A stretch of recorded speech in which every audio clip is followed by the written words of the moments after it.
Magandang panahon sa inyo mga ka-tax. Ito po si Katax ETM. Makikita nyo po ako sa katax.etm Facebook. At ang topic natin sa araw na ito ay bakit ino-audit returns ang kapalpakan ng 2012 ELA. Paano ba nagsisimula ang audit? Paano nagkakaroon ng pagkakataon ang isang Revenue District Officer na makapag-audit? Malalaman na lang ng isang taxpayer na ino-audit siya kapag nakatanggap na siya ng dokumentong ito. Ano po? Letter of Authority. Ito po sample ng isang letter of authority na nahawakan po ni Katax ETM. At dito, mapapansin po ninyo, ay ino-audit po si Carl Gelson Industrial Sale Corporation.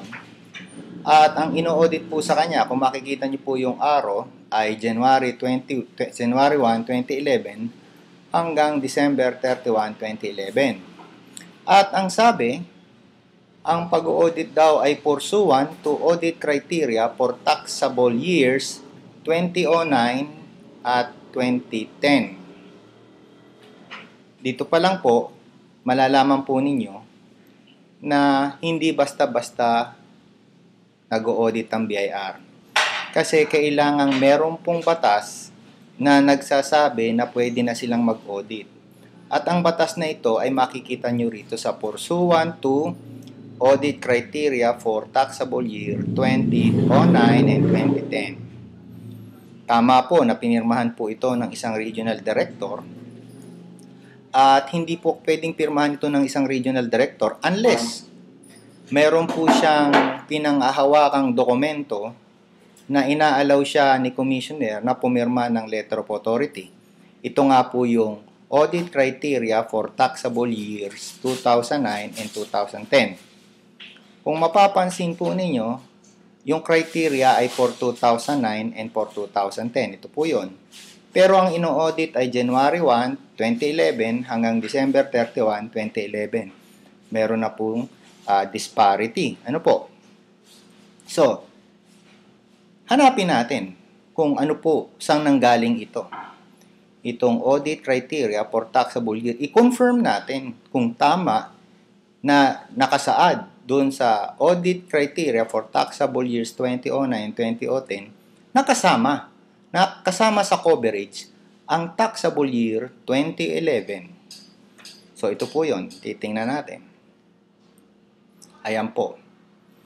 So, hindi pwedeng mag-issue ng letter of authority si regional director, tandaan po ninyo, kung wala pong ganito. Walang authority na galing kay commissioner.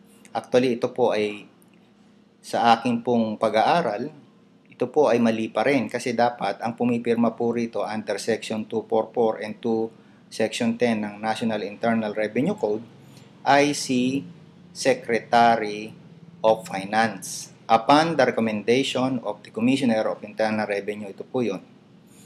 So, dahil ho dito, yung pong letter of authority is the fruit of the poisonous tree uli. Pero for discussion purposes, let us consider na ito po ay legal. Itong Revenue Memorandum Order 4-2011. Pag-aralan po natin. Ang sabi rito, ang subject ay amended audit criteria for taxable years 2009 and 2010. Ano ang coverage?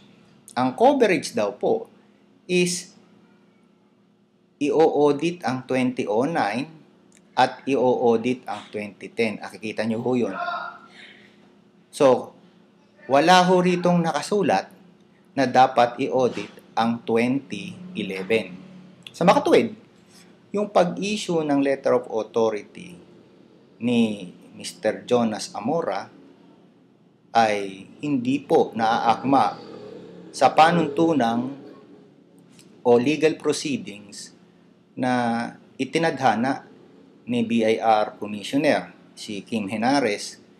Kung makikita mo nyo, siya yung nasa picture na to, siya yung si Kim Henares. Ano po? So, ito po, dahil doon, ito po yung matatawag na irregular and illegal act. So, yung ma-i-issue ritong assessment, notice for informal conference, assessment notice, o subpoena, illegal din po yun. Pag-aralan natin maigi, for the sake of nandito po yung 2011, for the sake of discussion. Ang sabi dito, ang i-audit sa 2009 at 2010 ay all taxpayer are considered as possible audit candidate. Hindi po selection criteria yan. It is a general term na lahat pwedeng i-audit. Pero hindi sinasabi na i-audit. Ang sabi, posible. Sino yung pina-audit? Andi dito po. Ang priority ay yung mga taxpayer na professionals, katulad ng lawyer, doktor, engineer, accountant, and other professionals. At ang priority po ay yung hindi nagbayad o nang nagbayad man siya ay mababa sa 18% ng kanyang gross income. Maliwanag. Balikan natin uli ang letter of authority.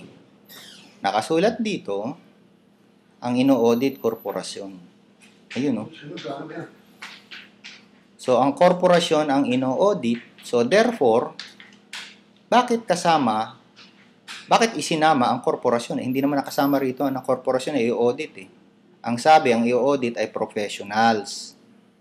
Hindi naman professional ang korporasyon. So, pangalawang mali na naman yon. Pangatlong mali, dahil ang unang mali, yung coverage. Pangalawang mali, yung pumirma nito, dapat Secretary of Finance. Pangatlong mali, korporasyon yung inaudit, hindi yung professional. Ang tawag po sa ginawa po ng bureau, ng namamahalang bureau po noon, ay fruits of the poisonous tree. Ayan po. Kung ito po ay poisonous tree, at kinain ng mga taong ito, yung fruit, definitely, mamamatay itong mga taong to.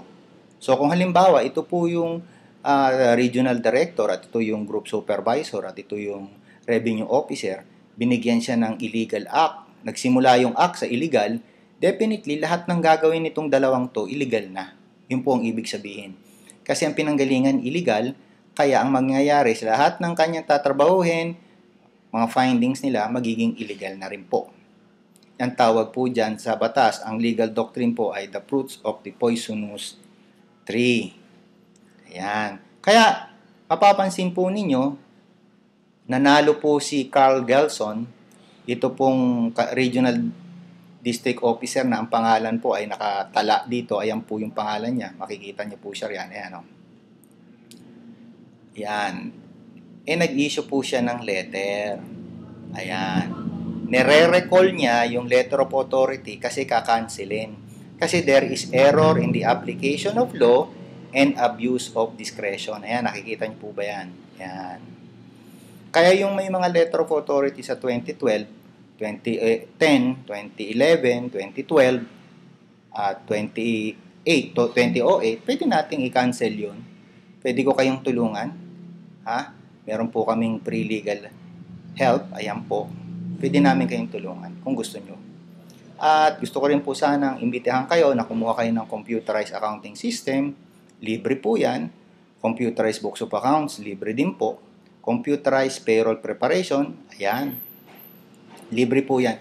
Ito po yung mga numbers na tatawagan ninyo, ite-text ninyo. Sila po yung in charge dyan. So hanggang sa muli, mga ka-tax, sana po ay nakatulong po akong sa inyo at natutunan po ninyo muli ang tamang aplikasyon ng taxation. Maraming pong salamat. Hanggang sa muli, ito ang inyong ka-tax ETM. Maraming salamat.